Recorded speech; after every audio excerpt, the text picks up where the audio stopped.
Olá, pessoal! Eu sou a professora Larissa e na aula de hoje nós vamos estudar sobre as vanguardas europeias. Para iniciarmos, eu trouxe essa imagem, que ela é a obra O Grito, de Edvard Munch, que com certeza vocês já devem ter visto ela e ter até mesmo já trabalhado nas aulas de literatura ou de artes, né? Essa obra ela ficou famosa na época das vanguardas europeias. Ela é um grande marco para a época. Agora vamos ver o que foram as vanguardas europeias. Então, as vanguardas europeias foi um movimento que ocorreu no início do século XX, no continente europeu e acabaram influenciando todo o mundo ocidental. Vanguarda, o que significa a palavra vanguarda? Significa pioneirismo. Pioneirismo em quê? Em chocar o público, em criar as obras de modo irônico e refletindo sobre a vida. E também obras que rompessem com as tradições em busca de ressignificar a arte, que era esse o objetivo do movimento, ressignificar a arte de modo que chocasse o público e que ironizasse também com a vida. Então, as vanguardas europeias foram divididas em 5 momentos, que são eles o futurismo, o surrealismo, o cubismo, o expressionismo e o dadaísmo. Agora nós vamos ver cada um deles detalhadamente. Então vamos começar pelo primeiro movimento das vanguardas europeias, que foi o futurismo. Lá no início do século XX, o mundo estava passando por um período de avanços tecnológicos, conquistas de civilização e outras reviravoltas. Então, os futuristas entusiasmados com toda essa modernização, eles glorificavam a industrialização, as tecnologias, os avanços, e era isso que eles queriam passar nas suas obras. O futurismo iniciou com o poeta italiano Filippo Marinetti.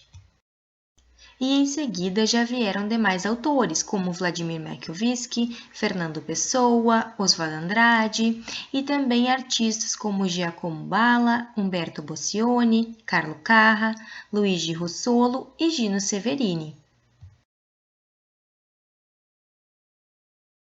Eu trouxe esse exemplo desse nosso grande poeta e escritor Oswald Andrade. O amor. A dona branca, Clara, tome-se 2 dúzias de beijocas. Acrescente-se 1 dose de manteiga do desejo. Adicione-se 3 gramas de polvilho do ciúme. Deite-se 4 colheres de açúcar de melancolia. Coloque-se 2 ovos. Agite-se com o braço da fatalidade. E dê de 2 horas em 2 horas marcadas no relógio de um ponteiro só.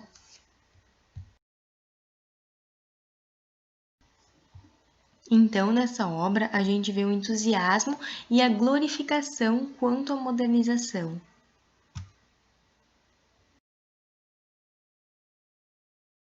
Depois veio o movimento surrealista.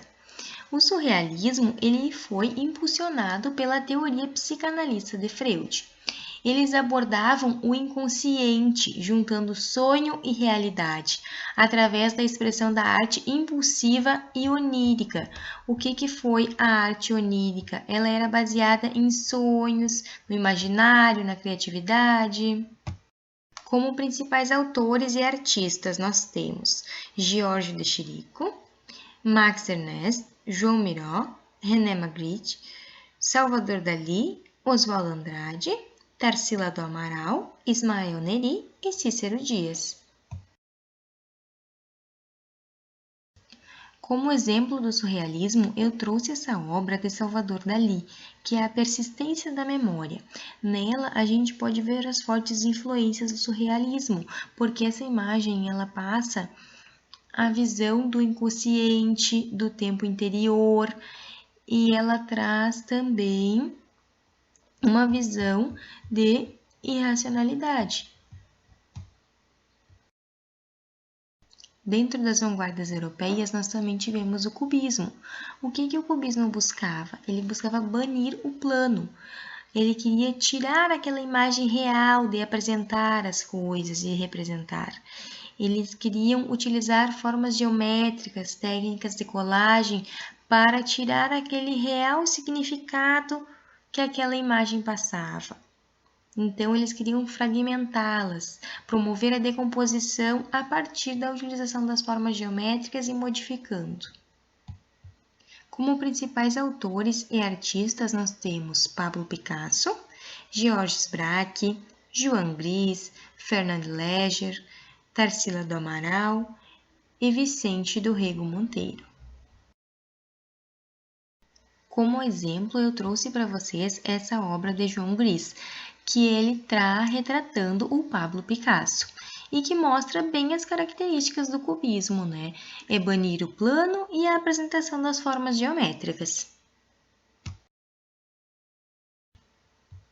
Nós temos também o expressionismo, que, como o próprio nome já diz, expressionismo, expressar a realidade, valorizar a arte primitiva, a gravura e continuando a característica do cubismo de banir o plano, então utilizando agora no expressionismo figuras deformadas e abstratas, e também como característica marcante, o expressionismo traz a pintura com cores vibrantes e fortes.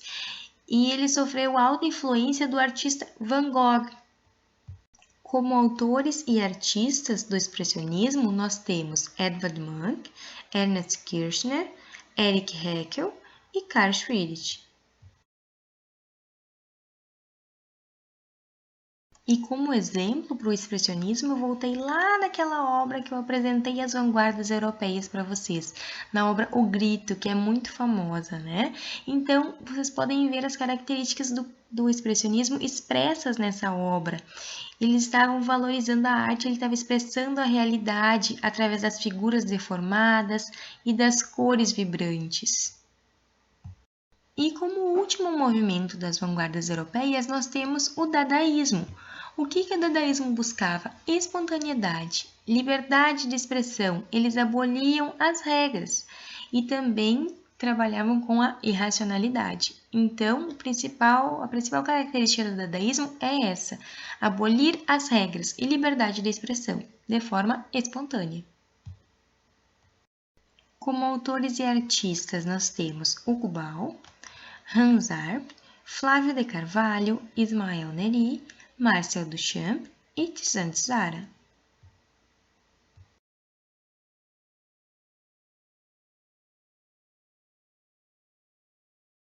Como exemplo, eu trouxe para vocês esse poema do Tristan Tzara.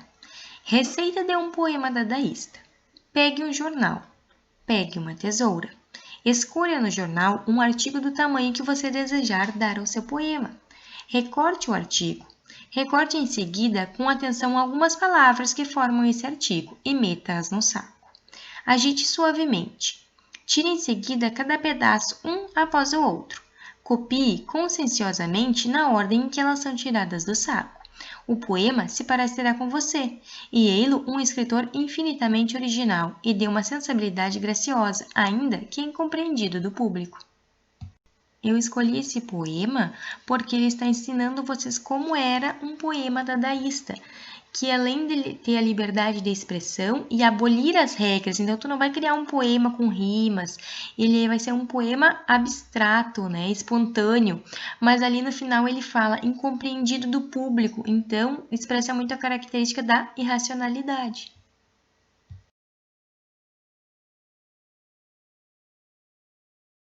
Bom, pessoal, essa era a nossa aula de hoje. Eu espero que vocês tenham entendido sobre as vanguardas europeias e qualquer dúvida vocês podem entrar em contato. Um abraço e até a próxima!